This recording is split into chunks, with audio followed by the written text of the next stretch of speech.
ঝটপট খাতা পেন নিয়ে বসে পড়ো এবং মেকআপটা কিভাবে করলাম দেখে নাও। আজকে ছিল আমার ক্লাসের ডেমনস্ট্রেশন, তো এখানে কি কি প্রোডাক্ট ইউজ করলে মন দিয়ে দেখে নাও। তো ফার্স্টে আমি ফেসটা ক্লিন করেছিলাম এবং ক্লিন করে এখানে দেখাতে একদম ভুলে গেছি, রেকর্ডে গ্রিপ স্প্রে দিয়ে মুখটা ভালো করে কিন্তু হাইড্রেট করে নিলাম এবং দিলাম প্যাকের অ্যাকোয়াব্লাশ ময়শ্চারাইজার। এখানে রেকর্ডের এসো বেশ প্রাইমার, কম প্রাইজের মধ্যে এটা কিন্তু খুব ভালো প্রাইমার। এবং তারপর ইউজ করেছি আমি গ্রিপ প্রাইমার, যাতে মেকআপটা মুখের সঙ্গে ভালোভাবে আটকে থাকে এবং মুখে কিছু দাগ থাকলে তোমরা কারেকশন করে নিতে পারো। তোমাদের কাছে যে প্যালেট আছে ওই প্যালেট থেকেই কিন্তু কারেক্টার করে নিতে পারো।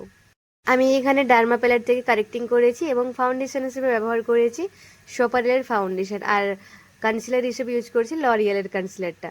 এখানে পাউডারটা দেখাতে একদম ভুলে গেছি, আমি এখানে লারমার্সের পাউডারটা ইউজ করেছি এবং ফিক্সারটা ইউজ করেছি আরবান টিকের। তোমাদের কাছে যে ফিক্সার থাকবে আর যে কোনো পাউডার থাকলে তোমরা এখানে ইউজ করতে পারো। তো এই ধরনের মেকআপ শেখার জন্য কিন্তু আমার নেক্সট ক্লাসে জয়েন করতে হবে, আর নেক্সট ক্লাস স্টার্ট হচ্ছে জুন মাস থেকে। তোমরা জানিও লুকটা কেমন হয়েছে। ততক্ষণে তোমায় ভালো থেকো, সুস্থ থেকো, দেখা হচ্ছে পরের ভিডিও।